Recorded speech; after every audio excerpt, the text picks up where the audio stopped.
Hello, children. Welcome once again to this wonderful educational platform that is our Academy of Education.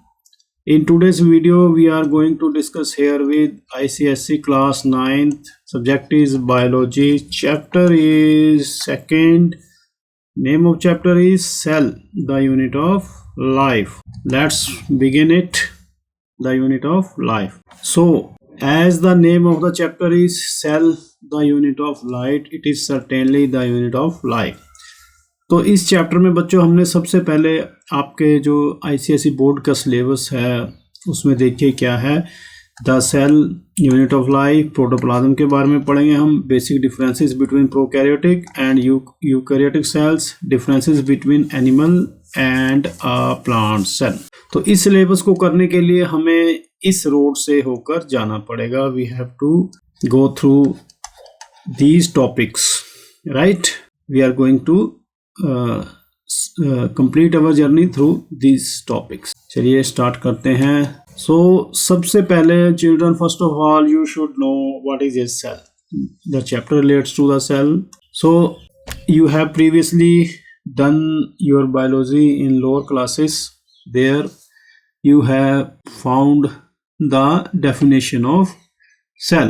The cell is the fundamental, structural and functional unit of all living beings. ठीक है, तो it is the smallest part of our body which is capable of independent existence and of performing the essential functions of our life, right children।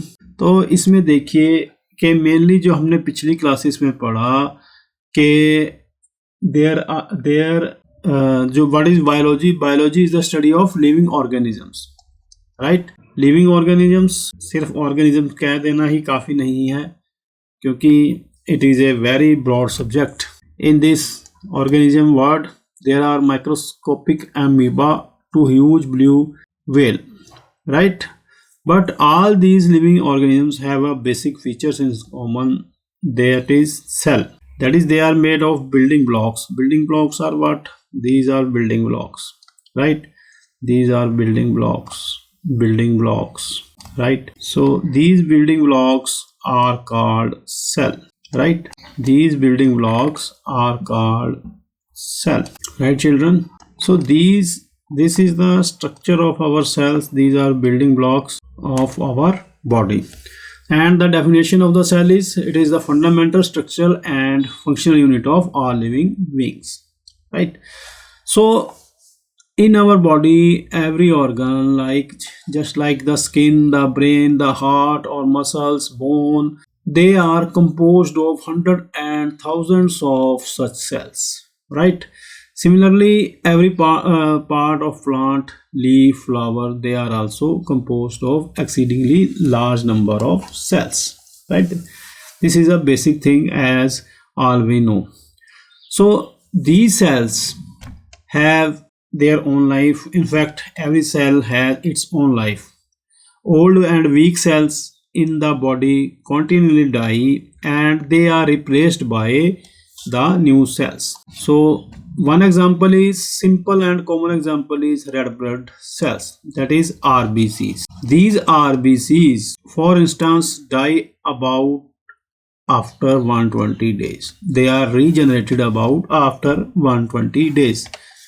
So cells are so microscopic, वे इतने small हैं, छोटे हैं, that they cannot be seen with the naked eye.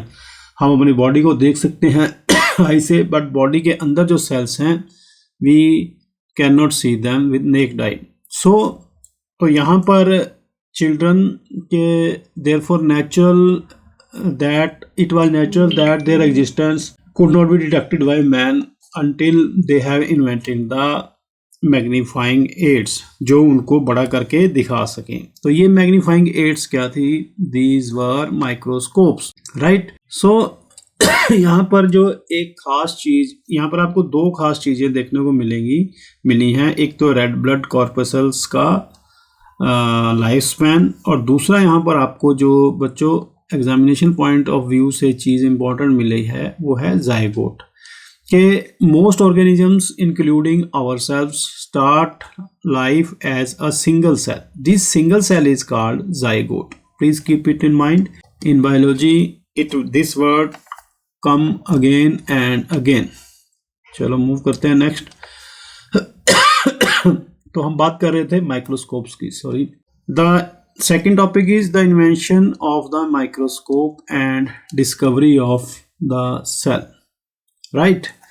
सो यहाँ पर बच्चों the first microscope was constructed by Dutch Anton van Leeuwenhoek. इस बंदे ने जो है उसको किया इन्वेंट एंटन वॉन ल्यूवेनहॉक ने बिटवीन द पीरियड 1632 टू 1732 उसका लाइफ स्पैन रहा.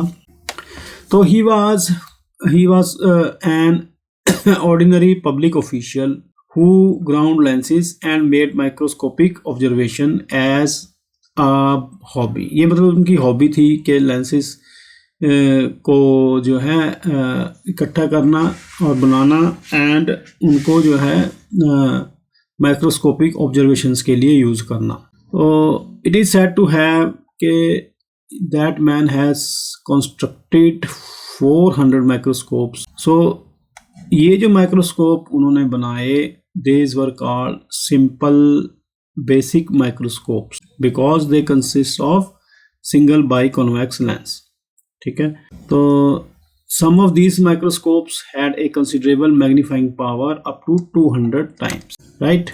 So one of Leeuwenhoek's microscope जो है यहाँ पर इस फिगर में बच्चों दिखाया गया है आपको सामने कि it was eye was kept close to the lens on one side and the object was mounted on the needle like screw point. Right. This is the screw point. यहाँ पर ऑब्जेक्ट को माउंट किया जाता था. it was needle like. ठीक है.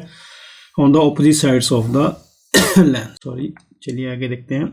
अब यहाँ पर आपको बताया गया है रॉबर्ट हुक के बारे में. रॉबर्ट हुक जो है इनका लाइफ स्पैन रहा 1635 to 1703. He was an English scientist who developed a microscope using 2 lenses. इन्होंने भी डेवलप किया बट ल्यूवेनहॉक ने 1 की लेंस का यूज़ किया था. इन्होंने 2 लेंसेज का यूज़ किया था फॉर अचीविंग ग्रेटर मैग्निफिकेशन, ताकि जो कोई भी चीज़ है उसको और बड़ा करके दिखाया जा. तो ये वो थे सिंपल माइक्रोस्कोप. बाद इनको जो है बाद में कंपाउंड माइक्रोस्कोप बोला जाने लगा. ठीक है. जो रॉबर्ट हुक के माइक्रोस्कोप थे ये जो है फिगर 2.2a में हमें दिखाया गया है कि ये वाला माइक्रोस्कोप विच वाज वर्क, ये वाला. ठीक है. Which was worked by the light from an oil lamp की उससे चलता था. Focused on the object below the microscope by flask filled with water. यहाँ पर ये इन्होंने जो इसको देखिए ये दिया है यहाँ पे 3, 4 और 5. ये तो सबसे पहला पॉइंट जो दिया है उन्होंने किसके लिए दिया है कि focused on the object below the microscope by a flask. Flask से उसको जो है फोकस किया जाता था. फ्लास्क कहाँ पे रखी है? ये 2 नंबर पॉइंट पे. Field with water. अब ये 3, 4 और 5 जो है ये क्या है? Field with water, eyepiece, objective lens and tube respectively. ये 3, 4 और 5 eyepiece, objective lens and tube. ठीक है. तो जो बी है तो इन्होंने जो ये फिर इस माइक्रोस्कोप में देखते हुए सेल के ये वाले स्ट्रक्चर बनाए. ठीक है. ये कहाँ बनाए? किस सेल थे ये? कॉर्क सेल के स्ट्रक्चर ये बनाए. ठीक है. तो ये मैंने बता दिया इसका सारा. अब उसके बाद हुक ने जो फिर क्या किया, he examined a thin slice of cork under the microscope. ये जो फिगर मैंने बताई यहाँ पर, it was made of tiny box like compartments piled up together. ये बॉक्स लाइक कंपार्टमेंट्स दिखाए गए हैं. तो इससे क्या पता चला? This reminded him of rooms और cells of monks in a monastery. के मोनेस्ट्री में जिन रूम्स में जो मॉन्क्स मतलब रहते थे उनकी तरह उसको वो लगा. तो वहाँ पर उसने अंदाजा लगाया कि the cork was made up of the cells. The cells which Hooke saw were all dead cells, they had only empty boxes or the walls. क्योंकि कॉर्क की सेल्स डेड होती हैं, वो डेड नजर आई। जो ऑर्डिनरी कंपाउंड माइक्रोस्कोप जो इस figure में दिखाया है आपको 2.3 में, ये जो है आजकल का जो माइक्रोस्कोप है, it is very improve design of the original Hooke's microscope. यहाँ से जो ये माइक्रोस्कोप है, इसका जो उन्नत जो है डेवलप्ड डिज़ाइन है वो ये है। यहाँ से ये सारी चीज़ें जो हैं रिमूव हो गई हैं, ये बॉडी ट्यूब बन गई है। यहाँ पर आई को रखा जाएगा, यहाँ पर इसको बोलते हैं नोज पीस। ये है लो पावर ऑब्जेक्टिव लेंस है। यहाँ ये होती है इसकी arm. High power objective lens ये वाला हो गया, ये देखिए ये वाला।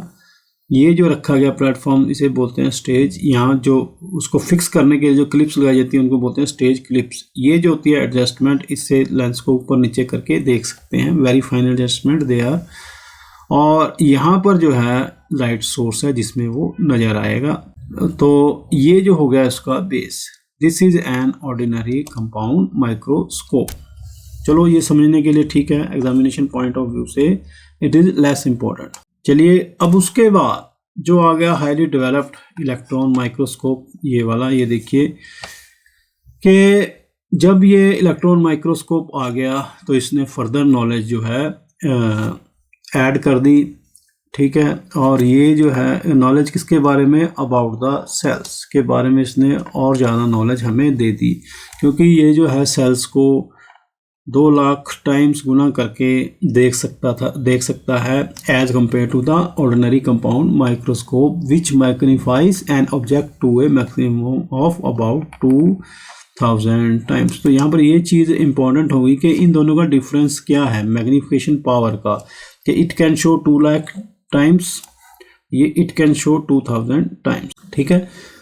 तो the ordinary microscope compound microscope was light which is bent by glass lenses to magnify the image, while the electron microscope uses the beams of electrons which are bent by magnets। तो ये भी थोड़ा important हो सकता है 1 number के लिए, 1 question carrying 1 mark. तो ये आपने ध्यान रखना है इसको, ठीक है। चलिए नेक्स्ट चलते हैं कि अब बच्चों जब ये माइक्रोस्कोप आ गए तो सेल की स्टडी और बेटर हो गई। तो यहाँ पर जो है सेल थ्योरी प्रोपाउंड हुई, कब, इन 1838। तो ये कौन था बंदा, Matthias Schleiden, German scientist botanist था ये। उसने जो अनाउंस किया कि every plant is made up of a large number of cells. He added that each of these cells perform various life processes, ठीक है। तो उसके लगभग 1 साल बाद थियोडोर श्वान, जर्मन जूलॉजिस्ट, ये जर्मन बोटेनिस्ट था, ये जर्मन जूलॉजिस्ट था, उसने ये डिस्कवरी एनिमल्स में कर दी। उन्होंने प्लांट में की थी, इन्होंने एनिमल्स में कर दी। He declared that all animals and plants are composed of cells which serve as the units of structure and function.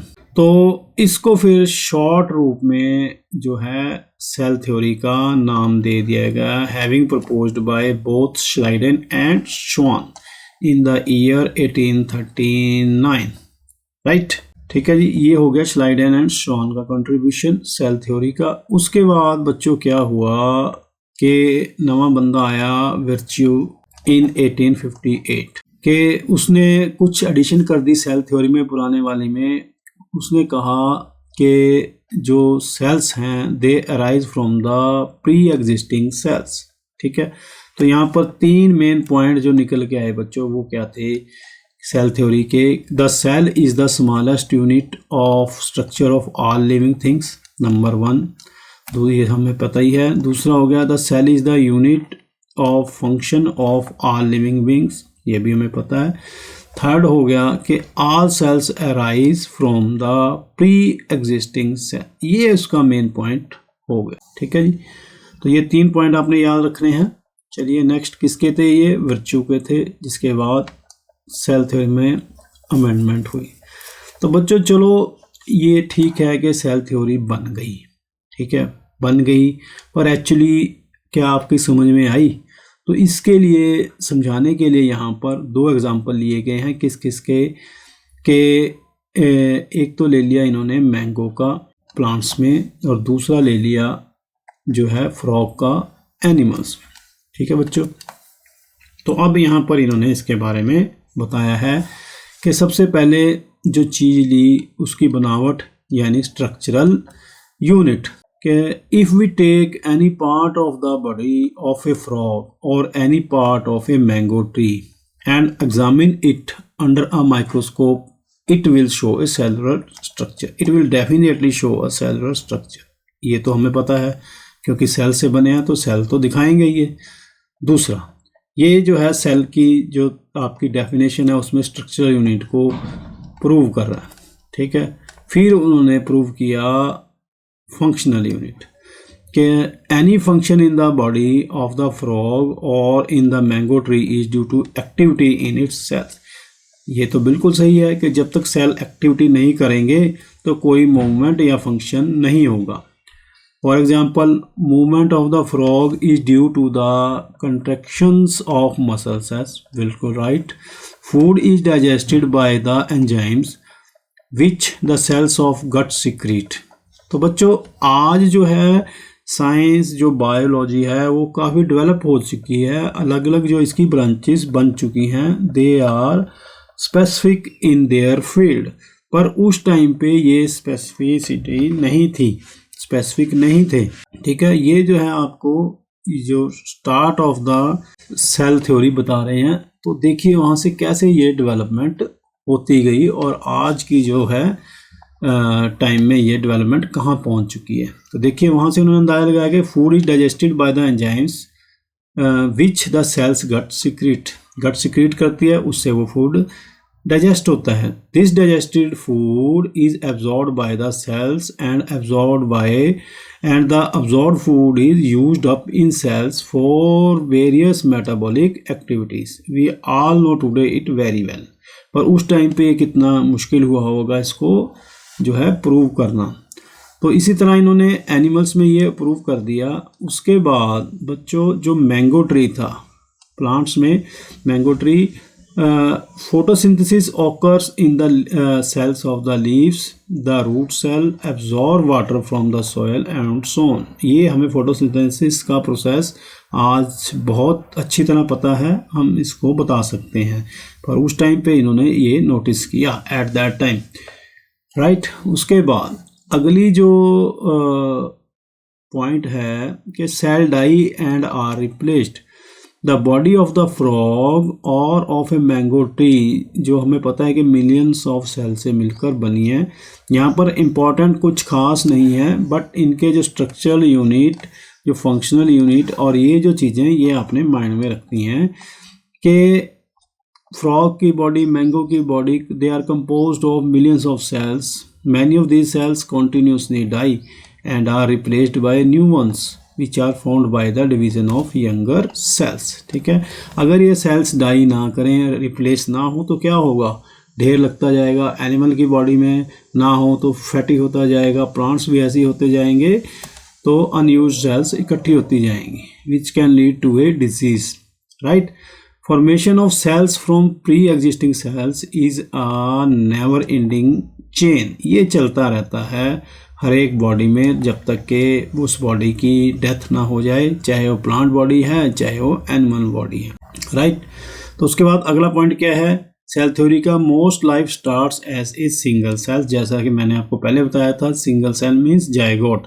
The life of frog and the life of mango tree started as a fertilised egg as a seed respectively. The egg was, जो egg was क्या होता है, single cell होता है, produced by the cells of the ovary of the mother frog. ठीक है, the mango seed similarly had an embryo formed after pollination and fertilisation. Embryo कब form होता है, फर्टिलाइजेशन, पॉलिनेशन एंड फर्टिलाइजेशन के बाद, वो भी जो है होता सिंगल ही है। It start as a single cell in the ovary of the flowers of the parent mango tree. चलिए नेक्स्ट। अब ठीक है, हमें पता चल गया कि सेल्स हैं हमारी बॉडी में, पर ये सेल्स क्या है, कितने हैं, इनकी कोई सीमा भी है कि नहीं, वो यहाँ पर देखेंगे कि यहाँ पर the bigger organism the bigger an organism greater is the number of cells in its body. जितना बड़ा जीव होगा उतनी ज़्यादा उसके सेल्स होंगी, पर कई सिंगल सेल्ड भी हैं। Many plants and animals are made up of just single cell. इसका एग्जांपल क्या है? These are bacteria, yeast, amoeba etcetera. कुछ सेल्स के भी बने हो सकते हैं, मतलब स्पाइरो वगैरह, वॉलवॉक्स, ये ऐसे वो हैं कि small plants and animals are made of relatively fewer number of cells, right, just a few hundred और अ फ्यू थाउजेंड। यहाँ पर आपको सिंगल सेल्ड, यहाँ पर few celled and multi celled का तो आपको पता ही है कि most plants and animals we see around us including ourselves are made up of millions, billions, hundreds cells. Example हो गए human beings, mango trees etcetera. तो अब an average size adult human constitute approximately, average size जो adult human होता है उसमें 37.2 trillion cells उसकी whole body में होती हैं। 100 बिलियन सेल नर्व सेल्स तो सिर्फ ह्यूमन ब्रेन में ही होती हैं। 4 to 6 million red blood RBCs and 7,000 white blood cells WBC पर क्यूबिक मिलीमीटर ऑफ ब्लड में हमें मिलती हैं, राइट। तो इन सब चीज़ों को जब हम माइन्यूटली देखते हैं, वी विल सर्टेनली से, हमारे मुंह से एकदम निकलता है, God is great who has created us. अब सेल्स हो गई, ठीक है, हमें पता चला गया यूनिसेलुलर हैं, पर वो कितनी स्मॉल हैं, कितनी बड़ी हैं, ये हाँ हमें पता चलेगा, ठीक है। सेल्स हमें पता है कि वेरी स्मॉल होती हैं और इनको हम माइक्रोस्कोप की हेल्प से ही देख सकते हैं। अब यहाँ पे चक्कर ये है कि स्मॉलेस्ट कौन सी रहेगी। Smallest cells are of bacteria 0.3 to 5.0 micrometer, red blood cells about 7 micrometer in our body, ठीक है। बैक्टीरिया की छोटी हैं, रेड ब्लड सेल्स थोड़ी इससे बड़ी हैं। लॉन्गेस्ट सेल्स कौन सी हो गई? नर्व सेल्स, हमारे शरीर के nerve cells. Imagine nerve cell extending from your finger tip up to the spinal cord inside your backbone. कभी आपने इमेजिन करो कि नर्व सेल जो है आपकी फिंगर टिप से होती हुई, स्पाइनल कॉर्ड से होती हुई, बैकबोन से होती हुई कहाँ तक पहुँचती है, राइट। इसी तरह larger cells are the birds eggs, पक्षियों के अंडे, right. Actually the central yellow sphere होता है जो उनका। ऑस्ट्रिच एग जो है सबसे बड़ा हो गया। Before development it begins in it is the largest single cell of the living world today. The white albumin of the egg and the egg cell are extra parts added on the actual egg as it passes down the reproductive tract. तो बच्चों ये छोटी छोटी बातें हैं, कई बार ये जो है एक नंबर के क्वेश्चंस में के फॉर्म में आ जाती हैं, राइट। तो चलिए अब उसके बाद हम करते हैं कि smallness of the cells greater efficiency, कि सेल का छोटा आकार क्या उसकी एफिशिएंसी, काम करने की क्षमता ज़्यादा होती है। So cell generally remain small in size and this because of 2 main reason. यहाँ पर 2 मेन रीजन इन्होंने दिए हैं कि different reasons of a cell can communicate with each other rapidly for the cell function effectively, ठीक है। कि ये छोटी इसलिए रह जाती हैं क्योंकि जो सेल के अलग अलग भाग हैं जो आपस में कम्युनिकेट करें अच्छी तरह, ताकि वो फंक्शन उसका बढ़िया हो। Cells have large surface area और volume for greater diffusion of substances in and out of the cell, ठीक है। उसके बाद तो ये जो इन्होंने समझाने के लिए जो सेकंड एडवांटेज है कि cells have larger surface area, volume, range for greater diffusion of substances in and out of the cells, ताकि जो सब्सटेंसेस हैं उनका इन एंड आउट सेल से अच्छी तरह हो सके। तो यहाँ पर देखिए इन्होंने समझाया कि सरफेस एरिया ऑब्लिक वॉल्यूम जो है रेशो, सरफेस एरिया वॉल्यूम का रेशो जो है, imagine A cube with each of its sides measuring 2 mm, ठीक है। तो टोटल सरफेस एरिया इस क्यूब कितना हो गया फिर 2 mm into 2 mm into 6 surface, क्योंकि क्यूब है तो साइड इंटू साइड हो गया इसका 2 mm और 6 इसकी सरफेसेस होगी, तो ये बन गया 24 स्क्वायर mm। ठीक है, तो अब हम जब इसको काट देंगे कैसे काटेंगे, इसको 8 बराबर भागों में काट देंगे। तो जो इसकी एक साइड है उसको हाफ कर देंगे, जितना ये पहले थी प्रीवियस लेंथ का हाफ कर देंगे, तो टोटल सरफेस एरिया कितना बन जाएगा। यहाँ पर 2 mm था पहले साइज, तो अब हमने इसको कर दिया half 1 mm into 1 mm, 6 surfaces वैसे रही, तो 8 नंबर हो गए इनके, 8 पीसीस हो गए, इनको कर दिया 8 से मल्टीप्लाइड। तो ये क्या बन गया total surface area 48 square mm, which is double, यहाँ पे आया था 24, यहाँ पर बन गए 48, which is double that of original larger cube. The total volume in both cases still remain the same. ठीक है, वॉल्यूम तो उनका सेम रहेगा, सरफेस एरिया में फ़र्क आएगा। तो यहाँ पर जो है इन्होंने दिखाया है कि जो small size of cell represents a large surface area and volume ratio.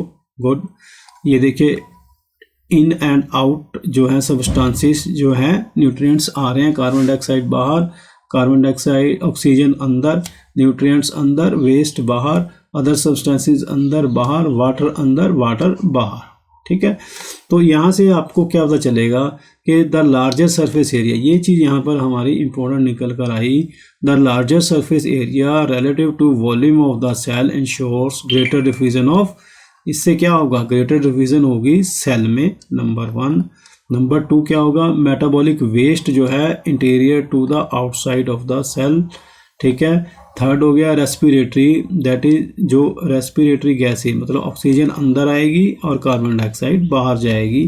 ठीक है, और मान लो कोई सेल का साइज छोटा है, अगर कोई डैमेज हो भी जाता है, छोटे सेल की छोटे होने की वजह से जो है इजीली रिपेयर हो जाएगा। ठीक है बच्चों,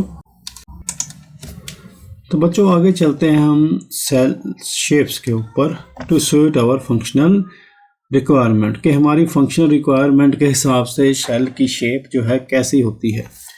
कि जो ये सेल्स हैं बच्चों, they vary very greatly in shape. ठीक है, दीज में भी डिस्क लाइक हो सकती हैं, पॉलीगोनल हो सकती हैं, रेक्टेंगुलर हो सकती हैं, क्यूबॉइड हो सकती हैं, थ्रेड लाइक हो सकती हैं, इरेगुलर हो सकती हैं, ब्रांच्ड हो सकती हैं। तो ये कैसे होती हैं कि दे ऐसी क्यों होती हैं कि they are according to the different functions they perform in our body. तो देखिए इसमें अगर मैं इसको थोड़ा बड़ा करके दिखाऊं बच्चों के, ये देखिए ये दीज आर के, यहाँ पे देखिए ये है एपिथेलियल सेल्स, और यहाँ पर ए में देखिए एपिथेलियल सेल्स हैं, इनको हम बाद में भी आगे करेंगे कि दीज आर एपिथेलियल सेल्स, ये तीनों, ये हैं human blood cells, right, they are cartilage cells, bones and cartilage, ये हैं connective tissue cells, they are striated muscle fibre. अब ये देखिए एफ में क्या है, नर्व सेल्स, जी में क्या है, ये आपकी बोन सेल, यहाँ पे एच में देखिए स्मूथ मसल सेल्स ऐसी होती हैं, यहाँ पे देखिए क्लैमाइडोमोनास सिंगल सेल्ड एनिमल को, इन ऑर्गेनिजम्स को या एनिमल को दिखाया है इन्होंने। प्लांट सेल देखिए लीफ की कैसी होती है, यहाँ पर दिखाया है guard cell from the leaf, ये देखिए यहाँ पर, और यहाँ पर देखिए अमीबा सिंगल सेल्ड ऑर्गेनिज्म है, ये देखिए कैसा होता है। ये आगे हम धीरे धीरे इनको पढ़ते जाएंगे, थोड़ी पिछली क्लासेस में भी आपने इनको पढ़ा होगा। यहाँ पर समझिए कि ये सिर्फ सेल्स की शेप है वो डिफरेंट है according to suit the functional requirement. चलिए आगे, तो यहाँ पर देखिए बच्चों कि जो ह्यूमन रेड ब्लड सेल्स यानी RBCs are circular and biconcave होती हैं to pass through narrow capillaries. जो हमारी ब्लड कैपिलरीज होती हैं उनमें पास होने के लिए जो है इनकी शेप ऐसी बनी है कि सर्कुलर होती हैं। जो वाइट ब्लड सेल्स हैं हमारी WBCs, they are amoeboid, amoeba like movement के लिए होती हैं, विद स्यूडोपोडिया, मतलब अमीबा लाइक मूवमेंट करती हैं और उनके स्यूडोपोडिया यानी फॉल्स फुट होते हैं। They can squeeze out through capillary walls. ठीक है, नर्व सेल्स जो होंगी लॉन्ग, क्योंकि to conduct impulses from distance parts of the body to the brain. ठीक है, इसी तरह जो मसल सेल्स हैं they are also long and they contractile to pull up और स्क्वीज द पार्ट्स। कोई चीज़ हमने जैसे उठानी है तो हमारी मसल जो हैं कॉन्ट्रैक्ट करेंगी पुल करने के लिए। ठीक है, ऐसी गार्ड सेल्स जो होती है लीव्स में, प्लांट्स के लीव्स में, it is bean shaped to open and close the pore. ठीक है बच्चों, तो यहाँ पर बच्चों ये आ गया है प्रोग्रेस चार्ट। तो प्रोग्रेस चार्ट में आपने जो अभी तक सीखा उसका जवाब देना है, ये आपका होमवर्क है। अगर इसमें कुछ समझ ना आए तो आप मुझे कमेंट सेक्शन में जाके पूछिए, वहाँ पर मैं आपको एक्सप्लेन कर दूँगा। ठीक है, ये करना है आपने, जो पढ़ा है वही है। जैसे Ni2 single celled amoeba, paramecium, longest cell in animals, amoeboid cells in humans, अभी पढ़ा अपने WBC अमीबॉइड सेल्स होती हैं, shape of white blood cells amoeba like होती है। राइट, ये इजी है अगर आपने ध्यान से पढ़ा है इसको। चलिए नेक्स्ट करते हैं। अब आते हैं हम स्ट्रक्चर ऑफ ए सेल के, सेल का स्ट्रक्चर कैसा है। अभी तक हमने फंक्शन के बारे में पढ़ा, अब स्ट्रक्चर के बारे में पढ़ेंगे। तो बच्चों, various kinds of cells show very special differences yet they all show a basic structural plan which is dealt under the term generalized cell.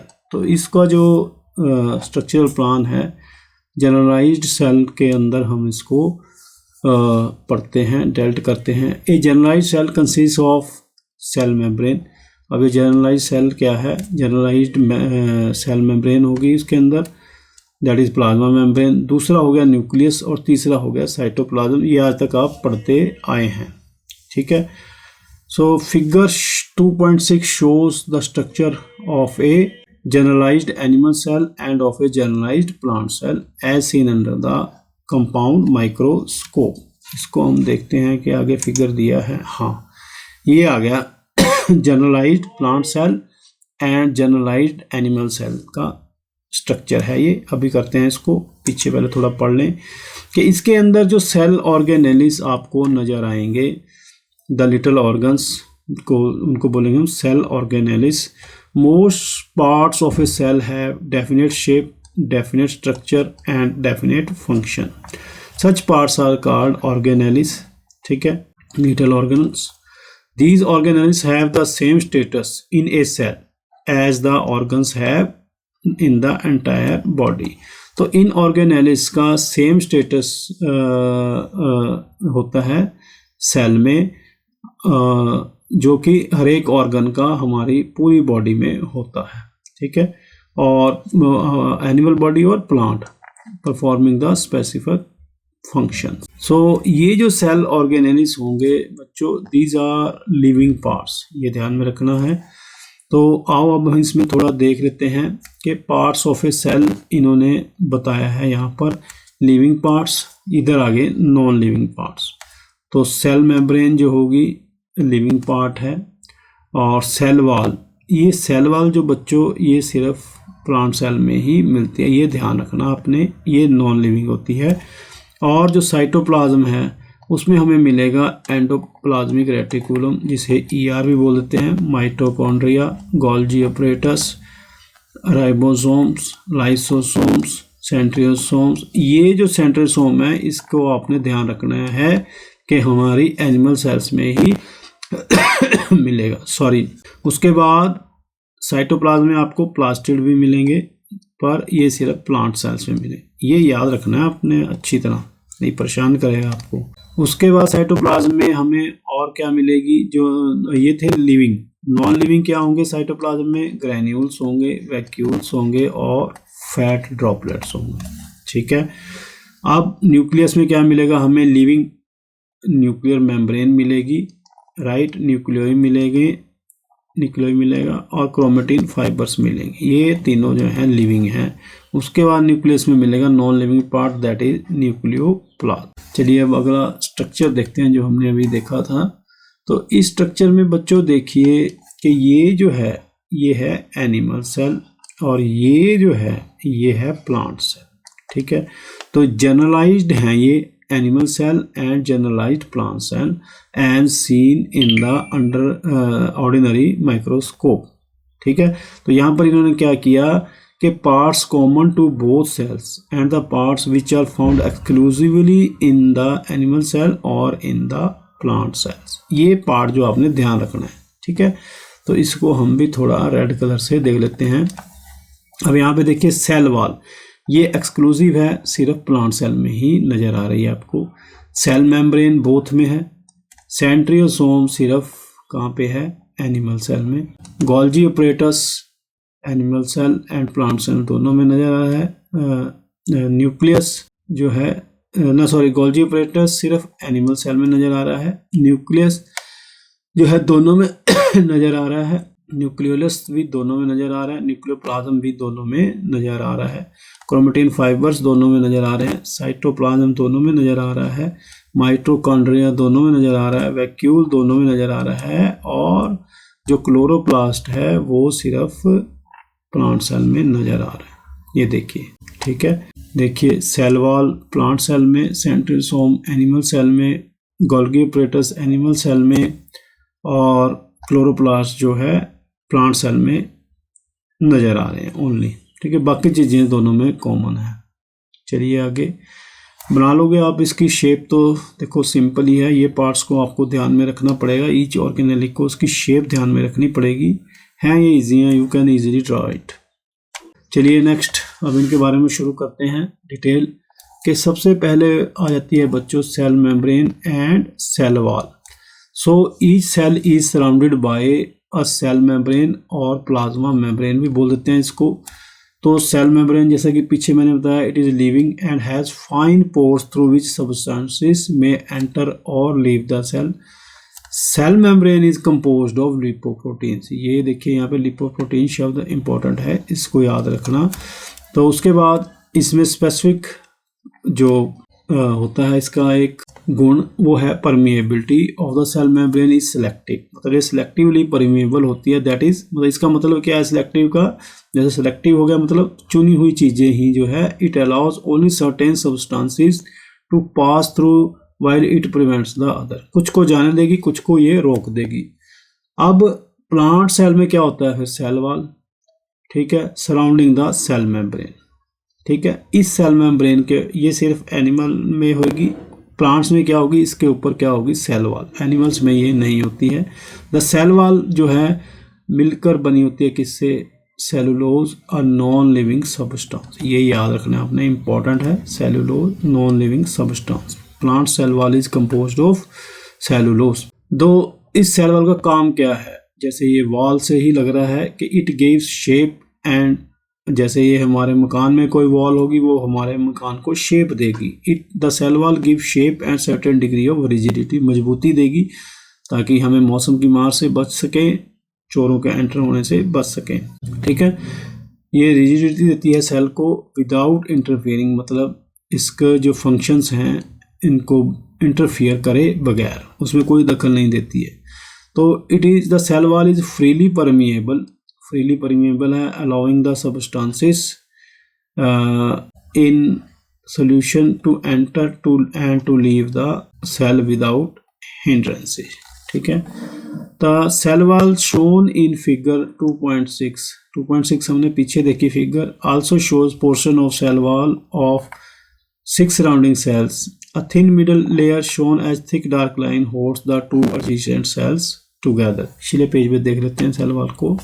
यहाँ पर इन्होंने सेल वॉल दिखाई है, ये देखिए ऐसे, ठीक है। चलिए जो कॉटन, जूट और coconut fibres are the cell walls of their dead cells की बनी हुई होती हैं इनमें, कॉटन, जूट और कोकोनट फाइबर्स, ठीक है जी। चलिए बच्चों नेक्स्ट अब हम करेंगे साइटोप्लाज्म। साइटोप्लाज्म जैसे कि it is a semi liquid substance, it occupies most part of the cell within the cell membrane. Cell membrane में मोस्टली आपको क्या मिलेगा, साइटोप्लाज्म, ठीक है। जब हम इसको कंपाउंड माइक्रोस्कोप में इसको देखेंगे, ये जो है हमें colourless, partly transparent and somewhat water जैसा ये हमें नज़र आएगा, ठीक है। तो इसका काम क्या है, तो इसमें सबसे पहले मैनी केमिकल रिएक्शन, क्योंकि ये फ्लूइड है तो इसके अंदर केमिकल रिएक्शन टेक प्लेस करती हैं। दूसरा, living cytoplasm is always in a state of some movement, ये मूवमेंट में रहेगा, गति में रहेगा, तभी ये जो है काम कर पाएगा, ठीक है।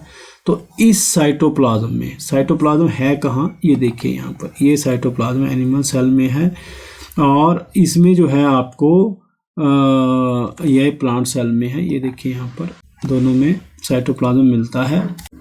अब इसके बाद इस साइटोप्लाज्म में हमें आगे क्या मिलेगा, सबसे पहले बच्चों मिलेगी हमें क्या, एंडोप्लाज्मिक रेटिकुलम यानी ER, जिसे हम शॉर्ट में बोल देते हैं। ये जो है बहुत छोटी होती है, फाइन स्ट्रक्चर होते हैं, पतले होते हैं, that its existence is revealed only through the electron microscope, ठीक है। ये जो है irregular network of double membrane distributed over the entire cytoplasm in a cell, ठीक है। एंडोप्लाज्मिक रेटिकुलम, ये दो उसमें मिलती है, स्मूथ एंड रफ, ये देखिए यहाँ पर, ये ध्यान रखना, smooth endoplasmic reticulum, rough endoplasmic reticulum. ये जो है एनिमल्स में इस शेप में होती है, स्मूथ, ये रफ होती है, और प्लांट्स में रफ ऐसी होती है, ये देखिए, और स्मूथ ऐसी हो, ठीक है बच्चों। तो चलिए नेक्स्ट उसके ऊपर कि अब ये जो है एंडोप्लाज्मिक रेटिकुलम के बारे में भी बता रहे हैं। जो इसका आउटर हैंड होगा, दो एंडोप्लाज्मिक रेटिकुलम इज, वहाँ पर ये सेल मेम्ब्रेन से जुड़ी रहती है। इनर एंड पे जो है न्यूक्लियर मेम्ब्रेन से होती है ये जुड़ी, आउटर पे जो है सेल मेम्ब्रेन, और इनर पे जो है nuclear membrane. It is sandwiched between the two membranes. तो यहाँ पर it appears rough when small granules called ribosomes are attached. जब इससे आकर राइबोसोम्स अपनी साइट बनाते हैं, जुड़ते हैं, इट अपीयर्स रफ, एंड जब वो हट जाएंगे अपना काम करके तो ये जो है प्लेन नजर आएगी, स्मूथ नजर आएगी। तो it forms the supporting framework of the cell, supporting framework बनाएगी जो इसका काम है। और अगला काम क्या है कि it also serve as a pathway for the distribution of the materials from one part of the cell to the other, ठीक है। तो ये दो चीज़ें हमने पढ़ ली, साइटोप्लाज्म और ER के बारे में। आगे चलेंगे, दूसरा हो गया बच्चों, अगला पार्ट है वो है राइबोसोम्स। राइबोसोम्स यहाँ पे देख लो आप कहाँ पे हमें नज़र आएंगे। तो यहाँ पे माइटोकॉन्ड्रिया, न्यूक्लियोलस और राइबोसोम्स आना तो यहीं पे नजर चाहिए, पर इसमें जो है दिखाया नहीं गया है। चलो आपको आगे बताते हैं फिर। यहाँ पे है, चलो पढ़ लेते हैं इसके बारे में कि ribosomes they are the sites of protein synthesis. The ribosomes are so numerous small granules either scattered freely in the cytoplasm or attached to the membrane of the endoplasmic reticulum. These are called factories for the synthesis of proteins. तो ये जो है अभी मैंने पहले भी बताया आपको, ये एंडोप्लाज्मिक रेटिकुलम से जुड़े होते हैं, जुड़े हो भी सकते हैं और नहीं भी हो सकते, ठीक है। तो यहाँ पर हम इसकी सिचुएशन जो है मान लेते हैं रफ में जो है ये जुड़े हुए हैं। यहाँ पर जो ये जुड़े रफ में देखिए, यहाँ जो ये रफ नज़र आ रही है इसकी सरफेस से जुड़े हैं, तो यहाँ पर इसको हम कहीं पे राइबोसोम्स कह सकते हैं, मार्क कर सकते हैं राइबोसोम्स, ठीक है। ये याद रखना बच्चों, यहाँ पर ये मैंने इसकी लोकेशन बता दी है। चलिए आगे चलते हैं। तो यहाँ पर आपने इसको याद रखना है कि they are the site of protein synthesis, these are factories for protein synthesis. ये 1 नंबर का क्वेश्चन भी आ सकता है, 2 नंबर में भी आ सकता है इसको। उसके बाद बच्चों चलते हैं हम नेक्स्ट ऑर्गेनेली पे, दैट इज माइटोकॉन्ड्रिया। माइटोकॉन्ड्रिया जो है they are energy producers, power house of the cell, ठीक है। तो दे आर माइटोकॉन्ड्रिया, इनकी शेप जो है स्फेरिकल और रॉड शेप्ड होती है। These are minute double walled bags with their inner walls produced into finger like processes inwards the they are called cristae. Finger like processes जो हैं इनके, उनको बोलेंगे हम क्रिस्टी। तो ये देखिए, ये यहाँ पे माइटोकॉन्ड्रिया की लोकेशन है इसमें, यहाँ पर, और यहाँ पे प्लांट सेल में ये सारे जो है माइटोकॉन्ड्रिया है, ठीक है बच्चों। तो चलिए तो ये हुए क्रिस्टी। माइटोकॉन्ड्रिया जो हैं they are site for energy release of energy. This energy जो है इसको किसकी फॉर्म में स्टोर होता है, energy rich compound that is ATP adenosine triphosphate. ये इसकी फुल फॉर्म है, एटीपी शॉर्ट फॉर्म है। ठीक है बच्चों, और जो ये एनर्जी है in various metabolic processes of cells में ये यूज़ होती है और अल्टीमेटली ये हमारी बॉडी की एनर्जी के रूप में काम करती है। द माइटोकॉन्ड्रिया क्योंकि एटीपी को स्टोर करते हैं, that's why they act as power house of the cell, जैसे मैंने शुरू में भी बताया। तो माइटोकॉन्ड्रिया में एक और चीज़ होती है DNA which can they contain their own DNA which can replicate. ठीक है बच्चों, अब उसके बाद चलते हैं, चलिए आगे गोल्गी ऑपरेटर्स या गोल्जी ऑपरेटर्स। ठीक है, तो इनको हम क्या बोलते हैं, they are delivery system of the cell. तो इसको गोल्जी ऑपरेटर्स को हम बोलते हैं delivery, DELIVER system of the cell. So ये जो है ग्रैन्यूल्स के रूप में मिलता है हमें सेल में। देख लेते हैं पीछे कहाँ पर है गोल्जी ऑपरेटर्स, कहीं दिखाया है इसके अंदर, गोल्गी बॉडी दिखाया है यहाँ पर, ये देखिए ये। ठीक है, गोल्गी बॉडी इन्होंने इस पे दिखाया गया। ठीक है, तो चलिए ये यहाँ पर प्लांट्स में भी दिखाया है, ये देखिए। ठीक है, शेप लगभग दोनों में इसकी सेम है। तो ये जो गोल्गी बॉडीज है ग्रैन्यूल्स के रूप में जो मिलता है, फिलामेंट्स या रॉड्स के रूप में भी मिलता है, ये जो है एंडोप्लाज्मिक रेटिकुलम से जो है ओरिजिनेशन इनकी मांगते हैं। These are very small vesicles of different shapes and are generally located near the nucleus के नज़दीक मिलते हैं हमें। ये जो गोल्गी कॉम्प्लेक्स है it consist of many small groups of hollow tubular structures with membranous walls. उनको क्या बोलते थे हम, सिस्टर्नी बोल देते हैं, मेम्ब्रेनस वॉल्स को सिस्टर्नी। ठीक है, and it is associated with some minute vesicles and vacuoles. Golgi complexes in plants are more specifically known as dictyosome. It is very important बच्चों, इसको याद रखना है कि गोल्गी complexes को प्लांट में क्या बोलते हैं हम, dictyosomes. They usually contain smaller and more scattered groups of cisternae and vesicles. Both Golgi complexes and dictyosomes are concerned with secretions of the cell. ठीक है, यहाँ पे secretions होती है किनकी, एंजाइम्स की, हार्मोन्स की etcetera, and their packaging and transport to different sites. इनको यहाँ पे सिक्रीशन होती है, फिर इसको पैकेजिंग करते हैं ताकि इनको ट्रांसपोर्ट कर सकें सेल्स के विभिन्न पार्ट्स तक। ठीक है जी, ये हो गया गोल्गी ऑपरेटस। तो बच्चों आगे चलते हैं, अब अगला है lysosomes, right. So these lysosomes are called the intercellular digestive centres. So they are small vesicles of different shapes containing some digestive enzymes. So their enzyme क्या करते हैं, उनके enzyme they destroy and digest foreign substances around them. उनके आसपास जो भी foreign substances होंगे उनको डिस्ट्रॉय कर देंगे और डाइजेस्ट कर देंगे। ठीक है, they digest the stored food during unfavourable conditions when food is unavailable to the cell. ठीक है, जो स्टोर्ड फूड होगा उसको डाइजेस्ट करने में हेल्प करते हैं। ठीक है, during the favorable conditions. So many damaged cells are rapidly destroyed or dissolved by their own lysosomes, and hence the lysosomes are also called suicidal bags or suicide bags. ठीक है, तो कि जो इनकी अपनी सेल्स को ये मोस्टली जो है रैपिडली डिस्ट्रॉय कर देते हैं, इसलिए इनको जो है सुसाइडल, मतलब सुसाइड कर लेते हैं, इसलिए इनको सुसाइडल बैग या सुसाइड बैग्स भी बोलते हैं।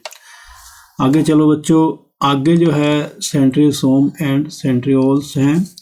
तो जो सेंट्रोसोम जो है हमारी सिर्फ एनिमल बॉडी या एनिमल सेल में मिलता है।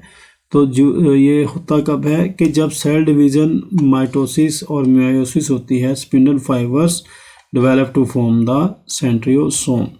तो सेंट्रियोसोम में जो है दो सेंट्रियोल्स मिलते हैं which are short bundles of microfilaments arranged at right angle to each other. That is why they always appear in this shape. ठीक है, in the microscope view of the cell. There are no centrosome and centrioles in plant cell. तो चलो sales में इसको नज़र मार लेते हैं हम। ये देखिए यहाँ पर माइटोकॉन्ड्रिया कर लिया, गोल्गी बॉडी कर लिया, ये देखिए सेंट्रियोल्स हम प्लांट अपनी एनिमल सेल में, प्लांट सेल्स में ये होते नहीं है। ये इनकी शेप है, ये शेप जो बताई थी पीछे। और यहाँ पर जो है आपको एक और पार्ट हमने किया था लाइसोसोम। ये देखिए लाइसोसोम ये पड़ा है यहाँ पर, ये इसकी शेप है। ठीक है बच्चों, तो ध्यान से इनको आपने माइंड में रखना है। उसके बाद सेंट्रियम हो गया, सेंट्रियोल हो गया, सेंट्रोसोम हो गया। उसके बाद चलिए बच्चों प्लास्टिड। सो प्लास्टिड क्या है? प्लास्टिड जो हमें प्लांट सेल्स में ही मिलेंगे। तो देखिए इनको कहाँ पर है प्लास्टिड प्लांट सेल्स में। तो प्लास्टिड कहाँ पर है? देखो बच्चों यहाँ पर अगर नज़र आए आपको, वैक्यूल, माइटोकॉन्ड्रिया, क्लोरोप्लास्ट। ठीक है, तो चलिए इसको देखते हैं। सो प्लास्टिड जो प्लांट सेल्स में मिलते हैं, these are special organelles in different shapes. Oval भी हो सकते हैं, स्फेरिकल भी हो सकते हैं, डिस्क शेप भी हो सकते हैं, डिपेंडिंग अपॉन द कलर। जो भी ये देते हैं उसके बेस पे जो हम इनको ल्यूकोप्लास्ट, क्रोमोप्लास्ट एंड क्लोरोप्लास्ट, जैसा कि पीछे दिखाया मैंने, उसमें हम इसको डिवाइड कर सकते हैं। ल्यूकोप्लास्ट क्या होते हैं? ल्यूको का मतलब हो गया जी वाइट। दे आर मतलब वाइट का मतलब they are colourless plastid, they have no pigment, they store starch cell of a potato है, दे स्टोर स्टार्च। मतलब ल्यूकोप्लास्ट का मेन काम क्या है कि स्टार्च स्टोरेशन में हेल्प करते हैं। Cells of potato have lots of leucoplast in them. तो अगर कोई पूछे तो इस पर ध्यान रखना कि पोटैटो इज़ ए कॉमन। तो जब पोटैटो हम कॉमनली खाते हैं तो हमें पता भी होना चाहिए उसमें मिलता क्या है? स्टार्च। स्टार्च क्यों होता है? क्योंकि उसके अंदर ल्यूकोप्लास्ट मिलते हैं। ठीक है, उसके बाद तो बच्चों क्रोमोप्लास्ट। क्रोमो का मतलब हो गया कलर। तो कलर होने की वजह से these are variously coloured plastids. Yellow भी हो सकते हैं, ऑरेंज भी हो सकते हैं, रेड और मैनी कलर्स के हो सकते हैं ये। तो दे आर मोस्टली, प्लांट में कलर कहाँ पे मिलता है? पेटल्स ऑफ फ्लावर, फूल की पत्तियों में मिलता है हमें, एंड फ्रूट्स में मिलता है। और पिगमेंट्स होते हैं जो दे आर जो पिगमेंट्स एसोसिएटेड विद देम है, दे आर ज़ैंथोफिल यानी येलो एंड कैरोटीन यानी ऑरेंज रेड। ये भी इंपॉर्टेंट हो गया, 1 नंबर के लिए भी, 2 नंबर के लिए, बड़े उसमें भी आ सकता है। इसको 3 या 4 नंबर का प्लास्टिड को एक्सप्लेन करो। Some coloring pigments such as anthocyanins, they are not associated with the plastid. Instead, they remain dissolved in the cell sap and give red, purple and blue colors. क्यों होते हैं? Anthocyanin की वजह से। ठीक है, to different parts of plant specially fruits and vegetables को ये डिफरेंट कलर देते हैं। कौन? Anthocyanins, some colouring pigments. चलिए आगे। उसके बाद बच्चों लास्ट वाला जो आ गया इसका वो हो गया क्लोरोप्लास्ट। क्लोरो का मतलब होता है green. These are green coloured plastids, they have green colour pigment called chlorophyll. इसको याद रखना, green colour pigment is called chlorophyll. Chloroplast are abundant in parts expose to light. जो भी लाइट के आगे पार्ट आएगा सूर्य की रोशनी में, उसके ये जो अबंडेंट मिलते हैं वो कौन से पार्ट होंगे? मेनली जो है लीफ आते हैं, leaves. They also have other pigments such as orange. Green के अलावा ऑरेंज और येलो भी होते हैं, but this pigments are masked by large quantities of chlorophyll. पर उनके ऊपर बहुतायत किसकी रहेगी? क्लोरोफिल की रहेगी। ठीक है, ग्रीन कलर पिगमेंट की। इनका फंक्शन क्या है? Their function is to trap solar energy and absorb carbon dioxide. CO2 को ऑब्जॉर्व करते हैं बाय ट्रैपिंग सोलर एनर्जी। और काम क्या है इनका? They help in manufacture of starch and sugar during the photosynthesis. Chloroplast contain DNA and have the capacity to divide. DNA है तो इसलिए ये डिवाइड भी कर सकते हैं। ठीक है, तो कई बार जो क्लोरोप्लास्ट को जो है किचन ऑफ ए सेल भी बोल दिया जाता है, but it is a wrong analogy. In kitchen we cook food items produced by plants to make them suitable for eating. whereas chloroplast produce food in A plant, ये produce करते हैं, kitchen में हम कुक करते हैं, ठीक है।